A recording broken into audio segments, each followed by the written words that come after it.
It's bright, it's golden, and it's been quietly growing under the soil for months. Today, I will take you through my entire journey from planting turmeric to harvesting and finally making my own turmeric powder at home. Namaskaram!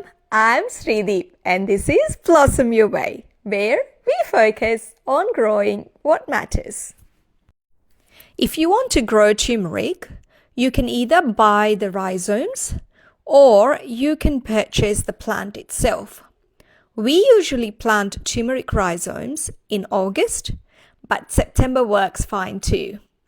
Depending on the weather, they can take about 1 to 1.5 months to sprout.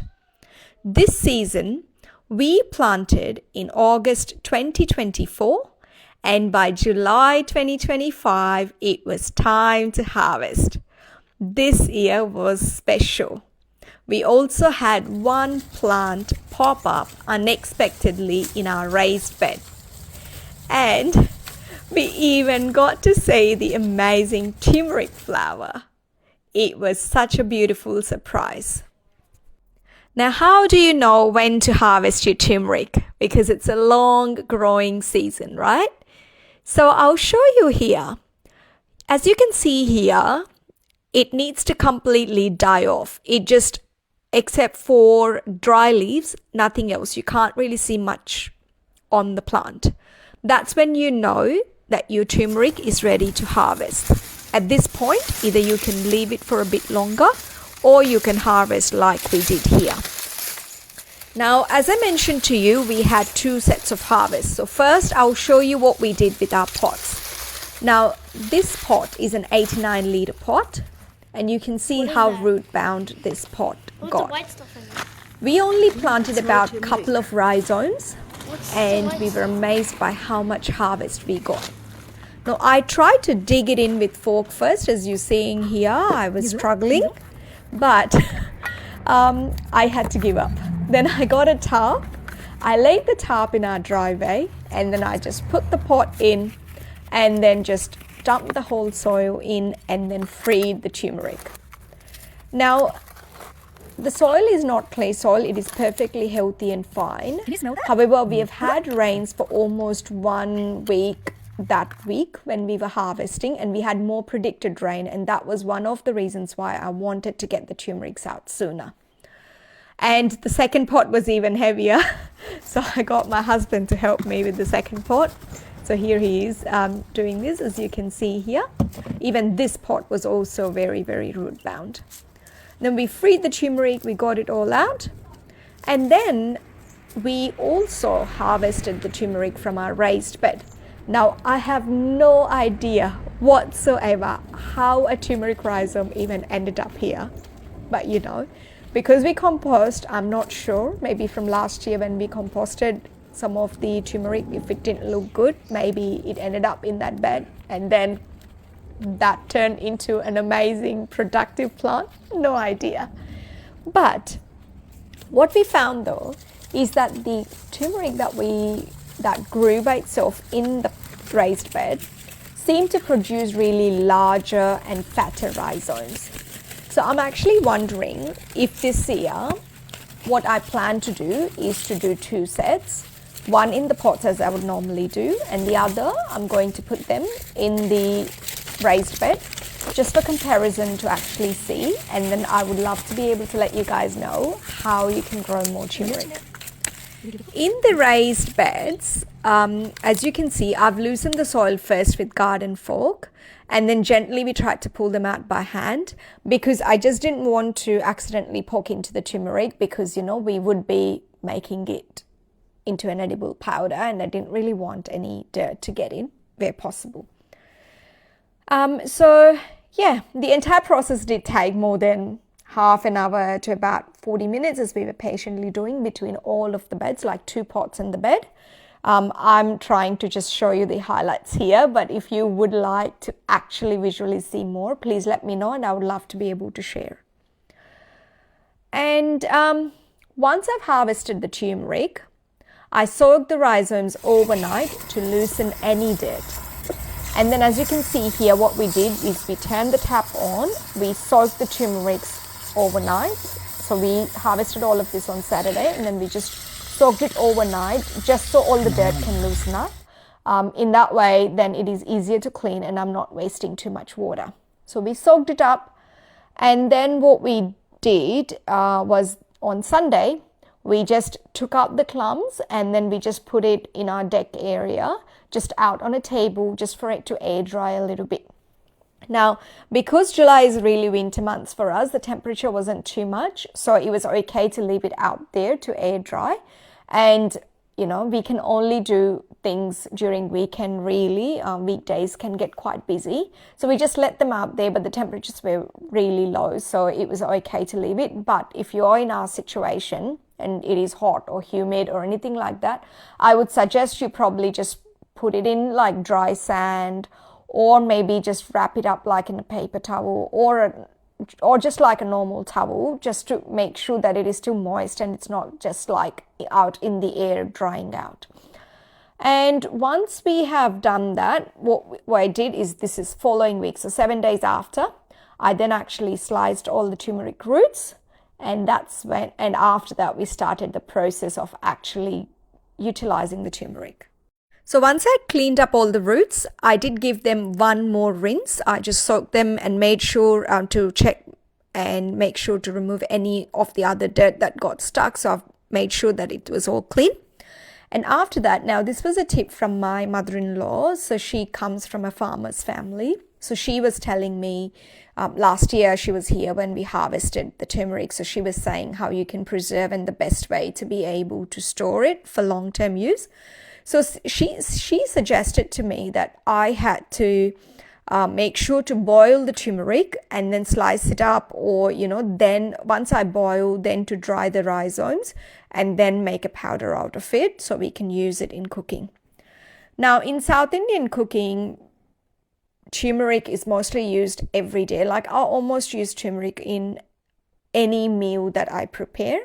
So making it a powder is of more use to us, but I suppose you could also just grind it up as a paste, or you can just store the rhizomes by themselves. And then if you want to mix it in smoothies or, something like that, I'm sure you can actually do that. And it's quite potent, so you might have to use smaller quantities. But for us, what we use it for is mostly as a powder, like turmeric powder. So that's what I'm going to be doing with the turmeric that we harvested. So what I did was I placed the turmeric in water, and then I put it on boil just on a stove top, just in a container, as you can see here. I just had to spread it across 3 batches because I didn't want to have too many containers with it. So I just had 2 containers, and then I just made it into like 4 batches. And then I did keep an eye out, because this is my first time actually boiling and then doing this process. So I put like a half an hour timer. So at about 25 minutes, I could just feel the turmeric. I lifted one and then felt. It was still firm, but it was not hard. Just like, like a sweet potato or something like that, but just like a potato, boiling potato. Firm, but not mushed up. So then I just removed it. I drained all the soil, all the water out. I rinsed it back again a couple of times. And then here I am with my chopping board. I just chopped it up really fine. And once because I thinly sliced it, because it is winter time for us and we don't really have much sun. And I felt like thinly slicing them will make sure that they dry up quickly. And we were lucky. I did this Saturday night, and on Sunday we were lucky to have a really warm day. The temperature was in mid-20s, and that's very unusual for winter. Things happen in your way when you really want to. So I just air dried it, as you can see here. I just put it out all in the sun so it can dry. But around by 5 o'clock, I just removed it. And then they were about 80% done, dry.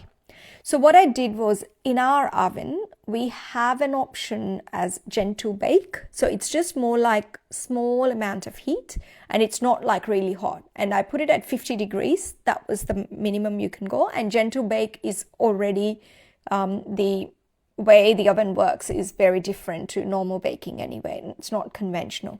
So as you can see here, I'm just showing you. So if you have this set up, I'm sure you can try it. So what I have done is I just put it in just for an hour and a half. And I did this on Monday, so I still let it dry even Sunday night as well. And then on Monday, I put it in for an hour and a half. Initially for an hour, and then I tested, and then they were quite dry. And then I just felt, just to be safe, I'll do half an hour more. So 1.5 hours at 50 degrees in the oven, and then I removed it. Now we started, as you can see here, 1.37 kilos of harvest, and I put 500 grams, around 500 grams of rhizomes for planting for next year. And then the rest of this turmeric that I actually dried is about 170 grams, as you can see here. And then I ground it up. I ground it up into a fine powder. Now I used my NutriBullet spice grinder attachment for this. And then I've ground it. It did get quite hot and I did do it in small batches, as you can see here. I also wanted you to understand, if you can hear this, how dry it is. It should just make sound of like really dry sound. I don't know how to explain it. I've taken a video, so hopefully it will help you.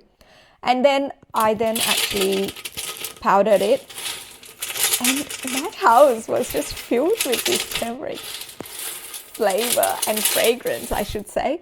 It was just amazing. The color, as you can see, I haven't added any focus to these photos.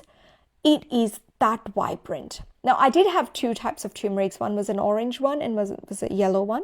I did mix them both up and then I ground.